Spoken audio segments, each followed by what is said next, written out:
Bourreau de Renan Ferreira pour son retour dans la cage, Francis Ngannou semble avoir disposé de son adversaire le plus coriace au PFL. Mais alors, quel poids lourd incarnerait le plus gros défi pour lui sur la planète MMA? Son coach a livré sa réponse. Des débuts costauds. Pour son premier combat au PFL, Francis Ngannou affrontait le champion Renan Ferreira et l'a emporté par KO dès le premier round. De quoi s'imposer déjà comme le meilleur poids lourd de l'organisation. Mais aussi s'y débarrasser de son plus gros concurrent. À ce titre, son entraîneur Eric Nicksick a déclaré au micro de Kevin Yoli s'attendre à le voir de nouveau mettre de côté le MMA. Il a déclaré ceci: « Je pense vraiment que les meilleures options à l'heure actuelle pour lui se trouvent dans le monde de la boxe. Je ne vois pas trop quels poids lourds qui sont au PFL ou agents libres pourraient être au niveau. Il y avait éventuellement l'option d'Eric Lewis, qui allait être en fin de contrat. Mais je pense que c'est dans la boxe que se trouvent les plus gros noms pour Francis, sans parler de l'aspect financier. » En quelque sorte dans une impasse en MMA, Ngannou aurait finalement peut-être pour seul espoir un combat cross-organisation l'opposant à Jon Jones. D'ailleurs, son coach a déjà eu l'occasion de concocter un plan pour battre ce dernier. Il a ajouté: « S'il s'était affronté avant que Francis parte de l'UFC, je pense qu'il aurait dû mettre Jon sur le reculoir, lui mettre la pression et l'acculer. Tu ne peux pas te lancer dans un combat technique contre Jon et le laisser dicter le jeu au niveau des mains. Dans ces cas-là, il impose un rythme lent au combat et il prend le dessus sur toi avec ses coudes, son clinch, ses genoux et tout ce qu'il sait si bien faire. Pour moi, il aurait fallu pourrir le combat et mettre la pression d'emblée à Jon. Parce que plus le combat aurait duré, plus je pense que ça aurait favorisé Jon. » Cela dit, même si ce choc devait finalement avoir lieu dans les mois à venir, il ne représenterait pas le plus gros défi possible pour le Predator.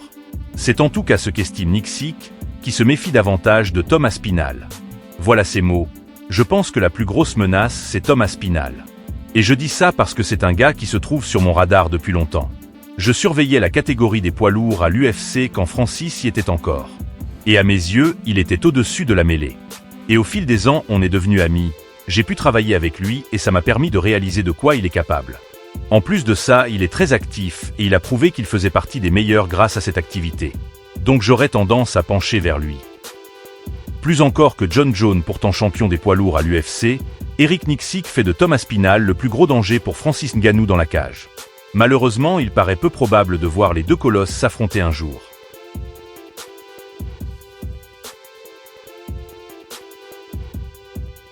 Il y a un an, Francis Ngannou effectuait ses grands débuts en boxe face à Tyson Fury dans un combat particulièrement serré. De l'eau a coulé sous les ponts depuis, et le Gypsy King a été très honnête sur la dernière victoire du Predator en MMA. Quand il a décidé de quitter l'UFC et de se lancer dans la boxe, personne ne savait si Francis Ngannou trouverait des adversaires qui acceptent de l'affronter. En effet, dans les sports de combat, il est toujours bon de calculer le rapport bénéfice-risque avant de signer un contrat. Et avec le Predator, la balance ne penchait pas vraiment du bon côté. Quel mérite ont les meilleurs boxeurs de la planète à battre un homme qui n'a jamais enfilé les gants de manière professionnelle? À l'inverse, une défaite aurait fait dégringoler la cote de certains, même si le Camerounais est considéré comme l'un des hommes les plus puissants de l'histoire. Heureusement, l'Arabie Saoudite sait se montrer convaincante. Forcément influencé par une bourse à plusieurs dizaines de millions de dollars, Tyson Fury avait accepté d'affronter Francis Ngannou pour ses débuts dans le ring. Mis à mal et envoyé au tapis, il s'était finalement imposé au point, non sans controverse. Plus d'un an après, le Gypsy King a pris la parole sur le dernier combat du Predator au PFL. Il a déclaré, je cite, « Je trouve qu'il a été vraiment fantastique pour son retour au MMA, surtout avec tout ce qu'il a traversé avec la disparition de son fils. Étant père de cet enfant, je ne peux qu'imaginer à quel point c'est difficile de perdre un enfant en bas âge.